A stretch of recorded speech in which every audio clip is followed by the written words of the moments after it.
si, o próprio vírus, o vírus ele atacou de uma forma fisiológica, né, como a gente acabou de falar, mas também tem outros fatores que influenciam e que também foram muito atacados, né? Então, qualidade do sono, questões de saúde mental também foram muito prejudicadas durante a pandemia por conta de lockdown, isolamento e outros fatores. Tudo isso vai te gerar uma resposta imune. Só que nesse caso do Covid, o que acontecia? Você pegava o vírus, aí você tinha uma resposta imune a ele. Só que existia pessoas que têm um sistema imune desequilibrado. Aí a resposta imune dele era tão grande que esse sistema imune, esse próprio sistema imune que tu chamou de inflamação, ele vai atacar os órgãos do teu corpo. E no episódio de hoje, Felipe, acho que a gente vai ter que se conter muito na hora de falar, que é para falar sobre Covid-19, sua relação com o exercício físico, a pandemia, vários temas sobre isso. Assunto polêmico. Isso aí, vamos começar? Bora. Antes de tudo, a gente foi às ruas perguntar a opinião dos estudantes, dos profissionais, dos professores, sobre cada teminha desse. Então vamos ver o que a galera falou? Roda! Com relação ao exercício físico, o Covid e a pandemia, qual a importância do exercício físico nisso tudo? Rapaz, se a gente for conversar sobre isso, dá um livro, passa horas, porque o benefício do exercício físico, além da saúde biológica, tem um benefício social, mental, diversos aspectos a gente consegue inserir o exercício físico. E no contexto da pandemia, que foi uma coisa muito pesada que a gente viveu, ainda vive as sequelas, né, as consequências dessa pandemia, o exercício físico aparece como uma ferramenta com diversas vertentes de inserção, de possibilidades de atuação. Por exemplo, vou fugir um pouquinho do que de repente se espera como resposta. Imagine você, um idoso, no auge de uma pandemia, vivendo isolado no seu ambiente domiciliar. A gente passou uns 2, 3 meses nessa situação. E viver isolado é ruim para todo mundo. Imagine para um idoso que, porque eu não sei, falaram que é bom para ele, que é normal para o idoso se manter em isolamento, quando não é. A gente é um ser sociável, então de forma alguma vai ser bom a gente se isolar.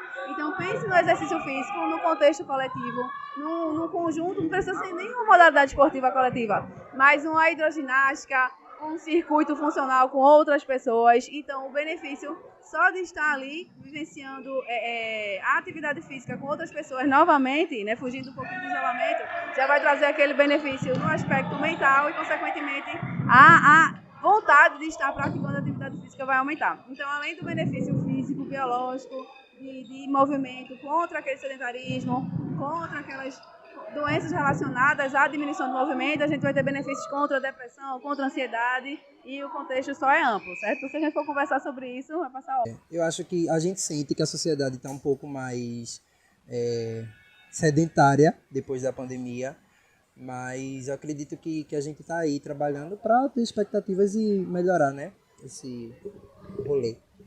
Sim. O que pode se tratar como ponto positivo é o reconhecimento do profissional de educação física e da atividade física pós esse período de pandemia, que foi quando todo mundo realmente se viu privado de locais públicos, de algum tipo de atividade física mais comum no dia a dia, e aí percebeu essa importância maior, até em relação a trato respiratório e tudo, a importância que o exercício físico tem nesse sentido. Porque o exercício físico, ele é benéfico para a imunidade, mas em excesso pode ter malefícios e tal. Então, nesse sentido, pode ter um pouco de influência. Mas eu diria que está mais relacionado com as comorbidades. A inatividade física, o sedentarismo, tudo isso aumenta a chance de doenças crônicas não transmissíveis, como hipertensão, obesidade, diabetes. E tudo isso corrobora e deixa a pessoa mais suscetível a pegar Covid. Não só a primeira infecção, mas a reinfecção também. O importante é assim, que a visão dos estudantes, a visão dos profissionais, eles mostram que cada vez mais o exercício físico está presente lá na prevenção, no controle, na melhoria da qualidade de vida e principalmente no Covid, né? Isso. Então, eu acho que foi o tema que a gente mais discutiu durante a pandemia, né? Discutiu a vera mesmo da influência do exercício físico no Covid, com relação a leis e restrições para fazer atividade física, né? A gente teve algumas coisas que a gente foi um contra o outro, teve coisas que a gente ficava a favor, mas é evidente, é claro e é comprovado que o exercício físico ele traz benefícios para quem pratica, antes de ter o Covid, depois de ter o Covid e até durante, né? Mas vamos ver na prática, na ciência, o que é que isso mostra. Felipe, eu sei que tu trouxe trilhões de artigos pra gente debater. São os 3. Mas mostra aí os mais importantes e me conta aí pra gente debater. Bom, então, essa relação do exercício com infecções do trato respiratório não é de hoje que se tem esses artigos, né? Então, há algum tempo tem meta-análises que mostram que o exercício físico ele é protetivo na questão de infecções. Diminui a quantidade de infecções e também a gravidade dos indivíduos que ficam contaminados, né, com vírus, bactérias, enfim. Tem até a curva J de infecções, né, que mostra que o indivíduo sedentário ele tem X infecções, o indivíduo que pratica exercícios regularmente ele tem um número mais abaixo, e o indivíduo que pratica exercícios extenuantes ele tem mais acima dos dois. Só que esses exercícios extenuantes não é o cara que vai para academia 7 vezes na semana, é o cara que faz uma maratona, é um cara que pratica exercícios extenuantes no ramo militar. Quem já foi militar sabe que existe essa... Atletas também, né? Isso, atletas do alto rendimento. Quando a gente fala dessa curva J, tudo está relacionado com volume e intensidade, né? Então, quanto maior, mais essa curva tende a subir para a relação da infecção, né? Isso. É porque dá um desbalanceamento do sistema imune e acaba demorando para se restaurar e acaba perdendo essa função protetora do sistema imune, né? Só que esses artigos foram antes do Covid, né? As pessoas às vezes acabam ficando com medo que o Covid é um vírus diferente, mas de fato houve a mesma reação entre o público que se contaminou com o Covid. Indivíduos que realizavam exercício físico, eles tinham menor contaminação e também menor taxa de mortalidade e menor complicações também em relação ao Covid. Esses artigos que eu estou trazendo aqui, eles mostram que o exercício de leve e moderada intensidade eles têm um fator bem protetivo em relação ao Covid-19, né? Só que é bem interessante tratar isso, porque às vezes a gente acha que só o indivíduo que faz exercício é interessante para ele. Só que o oposto também é verdade. O indivíduo obeso, ele tem maiores riscos, eles têm maiores complicações, eles têm até estudos que mostram que ele tem até maiores quantidades de contaminação entre eles. Um estudo do México mostra que indivíduos obesos eles têm maior contaminação do vírus do que outros públicos eutróficos. Isso, e assim, os estudos eles mostram que quanto mais comorbidades associadas, né?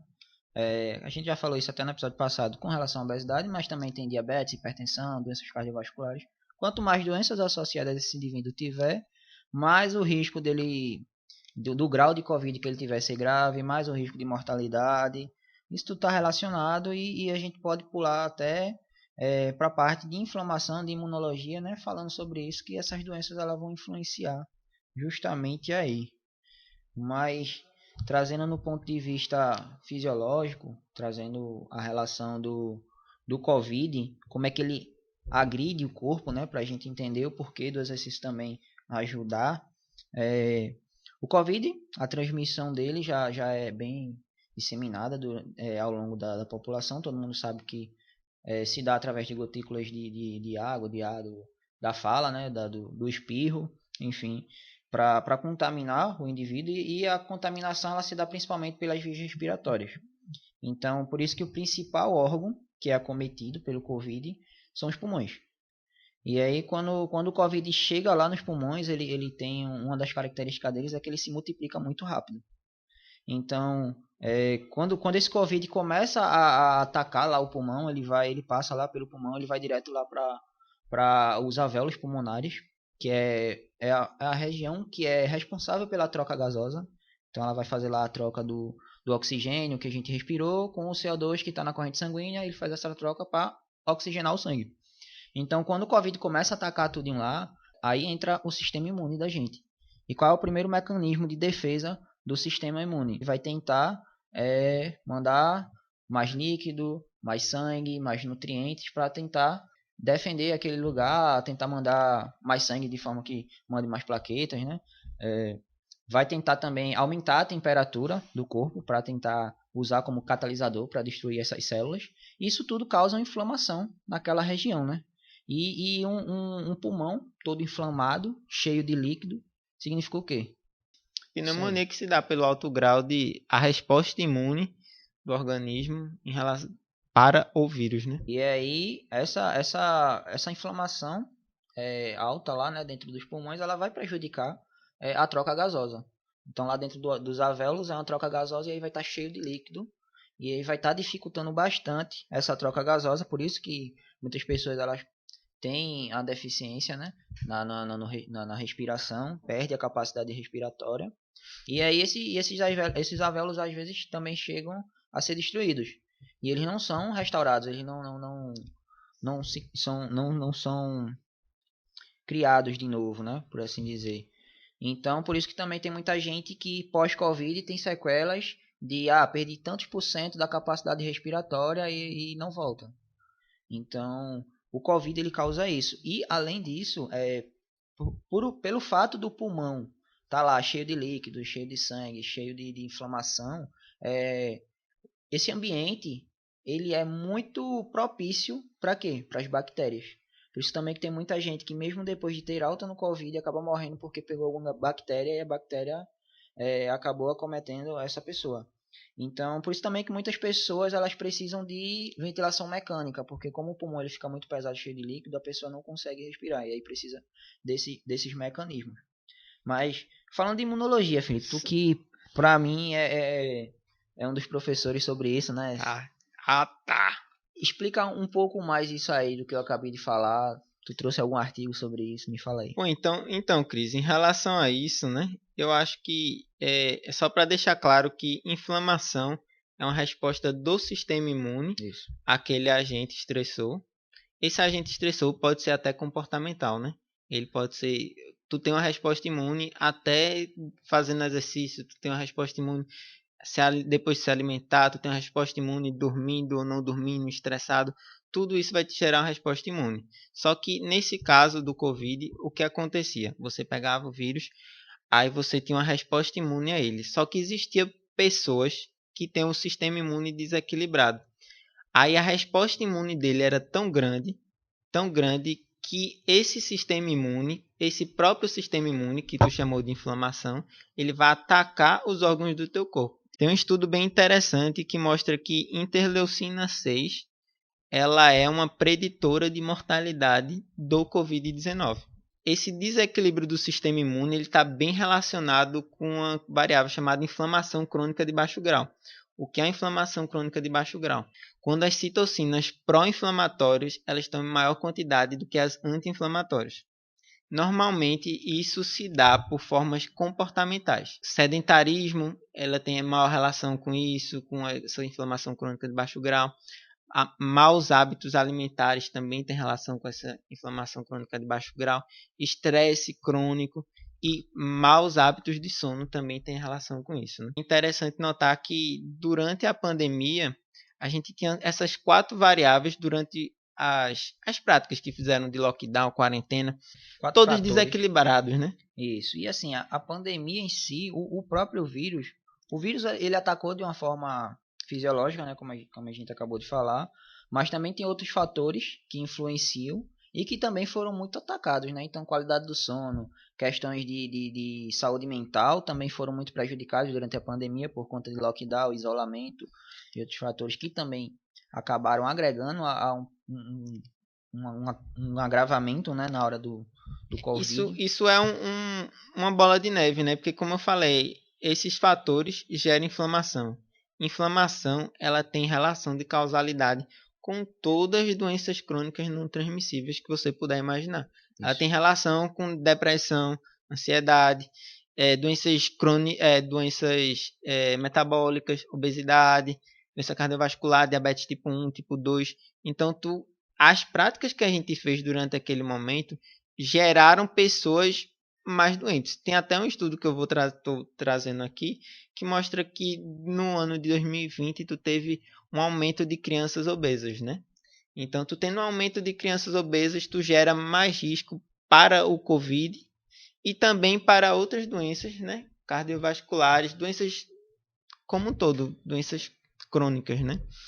É uma questão muito complexa. Um autor que eu gosto muito, Nassim Taleb, ele fala de um conceito que é intervencionismo ingênuo, que é quando você faz uma intervenção e a consequência daquilo acaba gerando problemas mais graves. Eu acho que a minha opinião, esse lockdown gerou pessoas mais propícias à mortalidade do Covid. Além de ser mais propícias à mortalidade do Covid, eles tinham mais propensão a outras doenças lá na frente e durante aquele período também, né? Foi mais ou menos o que a professora falou, assim, que ela deu até o exemplo do senhor, da pessoa de idade, idosa, né?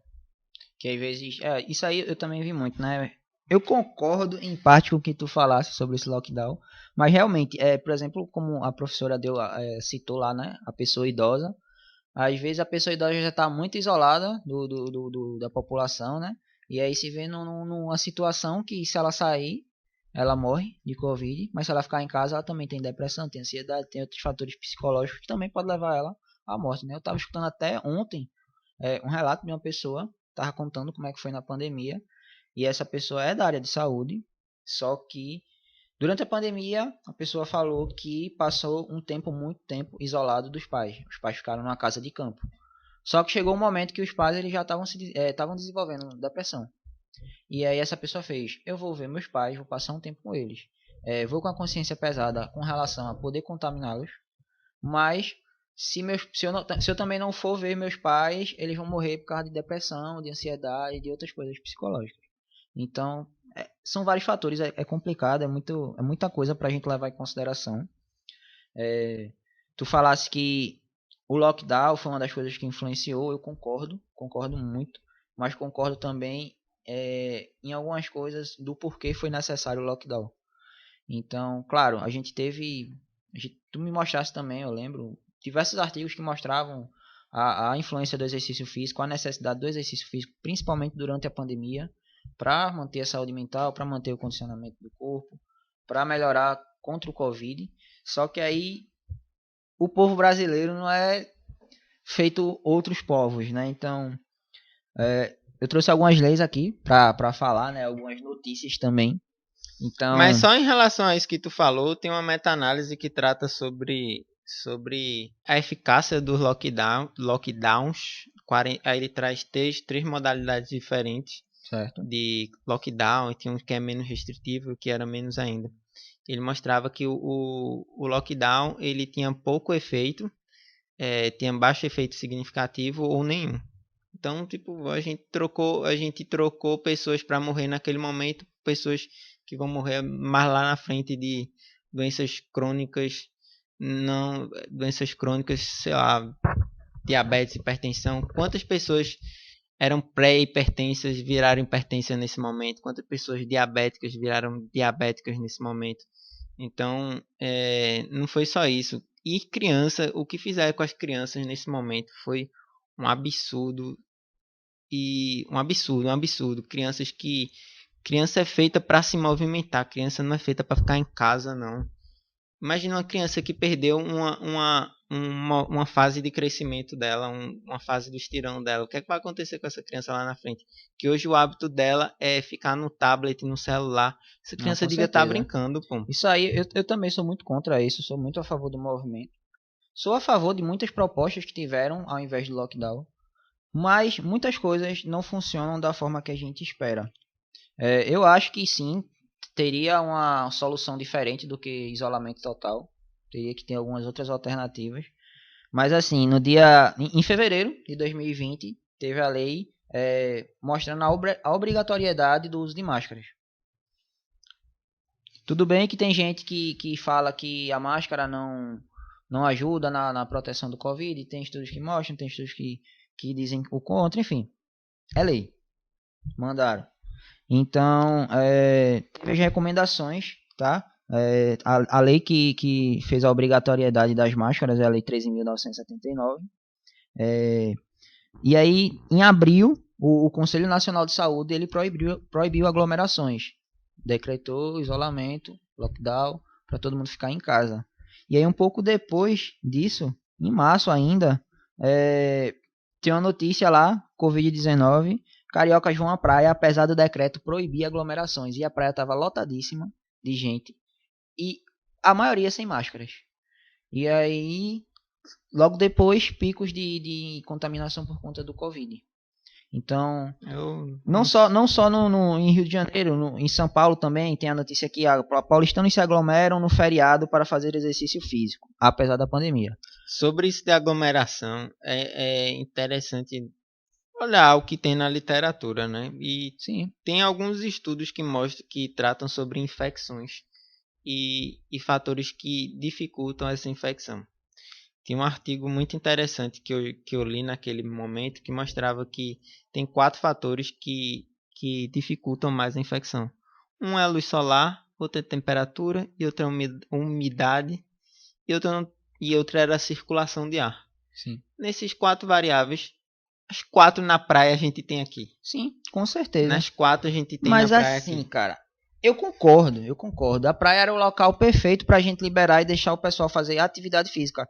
Mas o que acontecia era que alguns iam para fazer atividade física, iam com foco realmente de melhorar a sua qualidade de vida, mas também ia muita gente que ia para se encontrar, para fazer encontros, comemoração, aglomeração. Então, assim, eu acredito que sim, dava para ter um jeito melhor de lidar com a pandemia ao invés de mandar todo mundo ficar em casa. Mas também a população, de certa forma, exagera com algumas coisas e aproveita algumas brechas para fazer aglomeração, para fazer festas. Tu acha que do jeito que aconteceu funcionou? Então, não 100%. Como eu falei, eu acho que a gente poderia encontrar também outras alternativas. Mas uma das alternativas que a gente tentou encontrar, e que eu até participei, foi de tentar acompanhar alguns indivíduos de forma remota, né, para que eles pudessem fazer atividade em casa. Então, isso aí foi até uma coisa que foi um pouco difícil, né? Porque tinha muita gente querendo fazer atividade física que nunca fez, ou que nunca teve acompanhamento, ou queria ter acompanhamento, mas de uma forma remota, né? E a área da gente, até então, nunca tinha encontrado uma forma dessa, né? A gente estava começando a engatinhar aí em consultoria online, em algumas coisas desse estilo, né? Dessa plataforma, mas a pandemia veio aí para mudar isso e meio que fazer a gente tentar desenvolver rápido, né, alguns tipos de alternativas.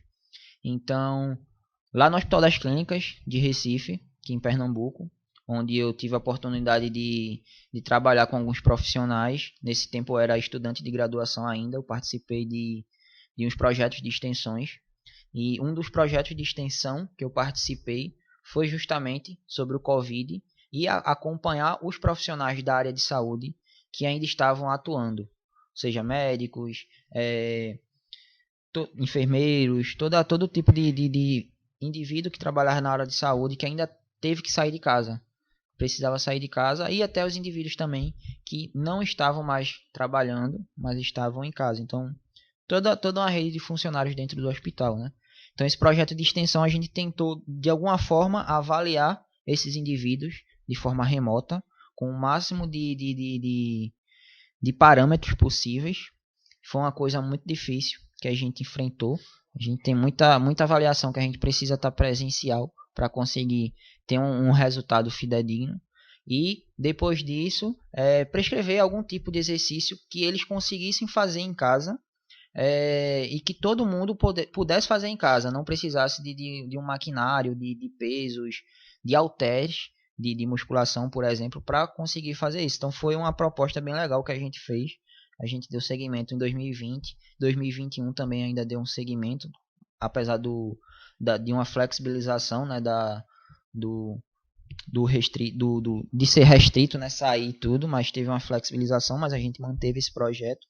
Inclusive a gente acabou lançando uma cartilha lá, né, o chefe de departamento lá do Serviço de Promoção à Saúde do hospital, junto com a profissional da educação física que também atua lá na área, os dois são da área da educação física, eles lançaram lá uma cartilha de exercício físico para poder realizar em casa. Eu vou deixar até um link aí, quem quiser acessar, dar uma olhada lá.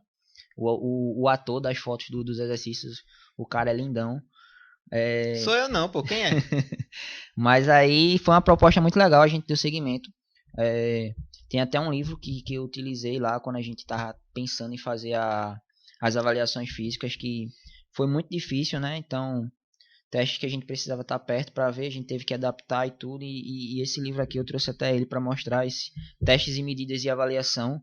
Então, esse livro foi muito legal, vou deixar até o link aí, quem quiser comprar, é um livro bom, um livro barato para se ler.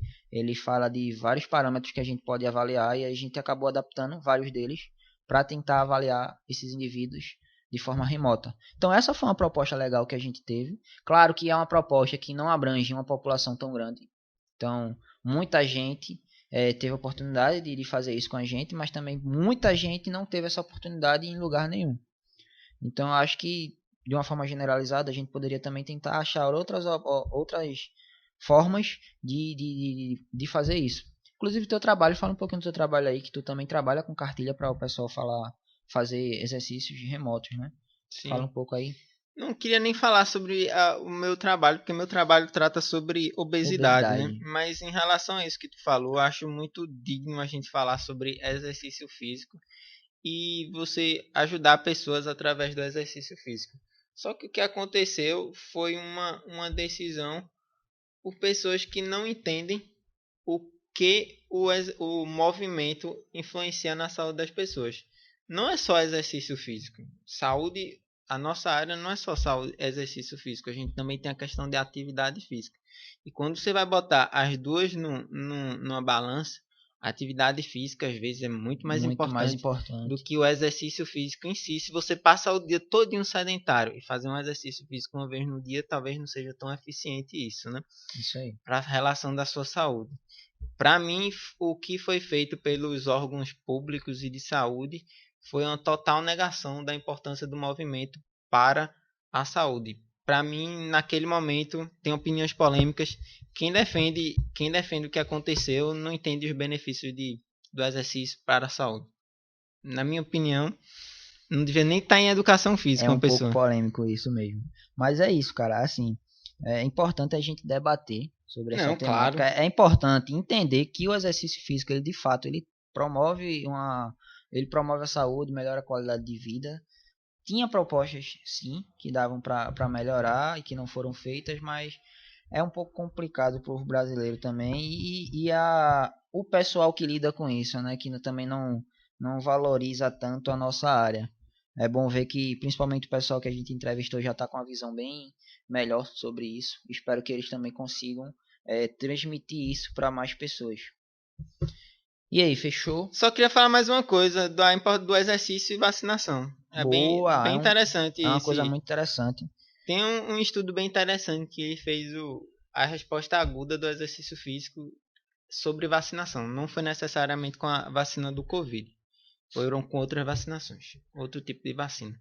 Ele mostrou que quando você fazia um exercício isolado, por exemplo, de bíceps, você tinha uma maior resposta imune para a vacina. Então tu tinha um efeito muito benéfico, né? E tu tem meta-análises também que trazem que o efeito agudo e crônico do exercício são eficientes para a maior resposta imune. Só que também, da mesma forma como eu falei antes, que o exercício extenuantes, eles não são interessantes para a quantidade de infecções, eles também não são interessantes para a vacinação. No estudo botaram ciclistas profissionais que fazem ultramaratonistas, e mostra que não teve diferença significativa entre os que foram vacinados e os que não foram vacinados da resposta imune. Então, exercícios extenuantes também não são interessantes para aumentar a resposta imune de pessoas vacinadas. Acho que só isso. Show, acho que ficou legal, mas a gente poderia falar muita coisa ainda, né, de vacina, de inflamação, de tudo, mas vamos tentar se conter, né, Felipe? Treta. Tem muito mais assunto ainda pela frente e a gente pode deixar para detalhar mais em outros episódios.